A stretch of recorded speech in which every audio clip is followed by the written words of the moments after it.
நவாஸ்கனி எம்பியை எந்த இடத்தில் சந்தித்தாலும் செருப்பால் அடிப்பேன். அதில் எந்த மாற்று கருத்தும் இல்லை. ஏனென்றால் என் இந்துக்களின் உணர்வுகளை மதிக்காத ஒருவன் இந்த தேசத்தில் அவன் இஸ்லாமியனாக இருக்க முடியாது.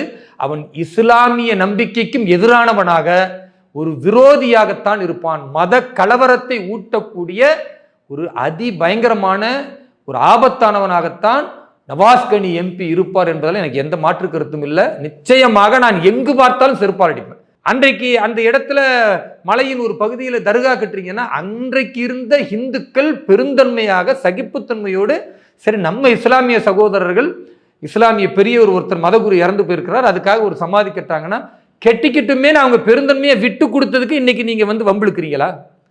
அது இந்துக்களுடைய பெருந்தன்மை தானே. அதை ஏன் நீங்க காயப்படுத்துறீங்க? அது எப்படி வக்ஃபா மாறிடும்? விட்டு கொடுத்தாங்க. விட்டு கொடுத்ததுக்கும் ஒரு காரணம் இருக்கு. அன்றைக்கு இருந்த இஸ்லாமியர்கள் சமூக நல்லிணக்கத்தோடு, மத நல்லிணக்கத்தோடு, இந்துக்களோடு உறவுகளோடு இருந்தாங்க. ஏன்னா அவங்களுக்கு தெரியும், நாம அரேபிய நாட்டிலிருந்து வரல, ஆப்கானிஸ்தான்ல இருந்து வரல, நாம இந்த மண் மக்கள்.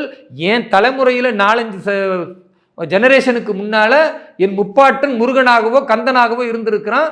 அதனால நான் அந்த வழிமுறையை மதிக்கிறேன்னு சொன்னதுனால தான் அங்கு ஒரு தர்கா கட்டுவதற்கும் இஸ்லாமிய அடிப்படையில் வழிபாடு செய்வதற்கும் அங்குள்ள இந்துக்கள் அனுமதிச்சாங்க. இன்றைக்கு அந்த இந்துக்களுடைய உணர்வுகளை புண்படுத்தும் விதமா இந்த நவாஸ்கனி என்கிற பாராளுமன்ற உறுப்பினர் இஸ்லாமியர் மட்டும் ஓட்டு போட்டு ஜெயிச்சிருந்தா கூட நீ இவ்வளவு ஆணவத்தோட செஞ்சிருந்தா எங்களுக்கு மனசாரி இருக்கும்.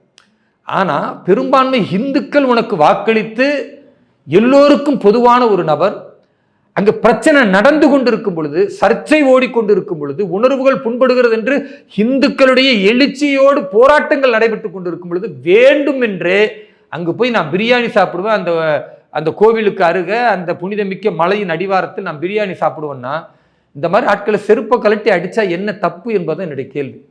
நிச்சயமாக நான் ஊடகத்தில் சொல்லுகிறேன், வழக்கு வந்தாலும் பரவாயில்லை, நான் நவாஸ்கனி எம்பியை எந்த இடத்தில் சந்தித்தாலும் செருப்பால் அடிப்பேன்.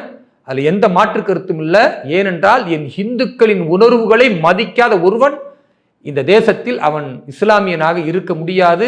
அவன் இஸ்லாமிய நம்பிக்கைக்கும் எதிரானவனாக, ஒரு விரோதியாகத்தான் இருப்பான். மத கலவரத்தை ஊட்டக்கூடிய ஒரு அதிபயங்கரமான ஒரு ஆபத்தானவனாகத்தான் நவாஸ்கனி எம்பி இருப்பார் என்பதில் எனக்கு எந்த மாற்று கருத்தும் இல்லை. நிச்சயமாக நான் எங்கு பார்த்தாலும் செருப்பால் அடிப்பேன். அது என்ன வேண்டுமானாலும் பண்ணட்டும். நான் கேட்குறேங்க, ஒரு உண்மையான இஸ்லாமியன் திருக்குரானை பின்பற்றணுமா இல்லையா? திருக்குரான் என்ன சொல்லுகிறது? வலா துசுப்புல்லதீன யதுஊன மின் தூனில்லாஹ், நீங்கள் பிற மதத்தினர் மதிக்கக்கூடிய கடவுள்களை ஏசக்கூடாது. பிற மதத்தினர் வணங்கக்கூடிய கடவுள்கள் உனக்கு கடவுளா இல்லாம இருக்கலாம். அவன் கடவுள் நம்புறான்ல, அவன் மதிக்கிறான்ல, அந்த கடவுளை நீ திட்டிராத, நீ பேசிராத, ஏசிராத. திருக்குரான் சொல்லக்கூடிய கட்டளை. அப்ப என் இந்து தொப்புள் கூடிய உறவுகள் அந்த மலையையும் முருகப்பெருமானையும் வணங்கி கொண்டிருக்கும் பொழுது அவர்களுடைய உணர்வுகளை கொச்சைப்படுத்தும் விதமா வேண்டுமென்றே போய் நீ பிரியாணி சாப்பிடுவன்னா நீ உண்மையான இஸ்லாமியனா? அப்போ முஸ்லீம் லீக் எதுக்கு பயன்படுதுன்னா, இஸ்லாமியன் என்ற பெயரில் எப்படி பாரத தேசத்தை மதத்தின் அடிப்படையில் பிரித்து பாகிஸ்தானை உருவாக்கினார்களோ, அப்படி மதத்தின் அடிப்படையில் ஆன்மீக பூமியான மதுரை மண்ணை பிளவுபடுத்தி அங்குள்ள இஸ்லாமியர்களுக்கும் இந்துக்களுக்கும் மத்தியில கலவரத்தை ஏற்படுத்த முயற்சிக்கிறார்கள்.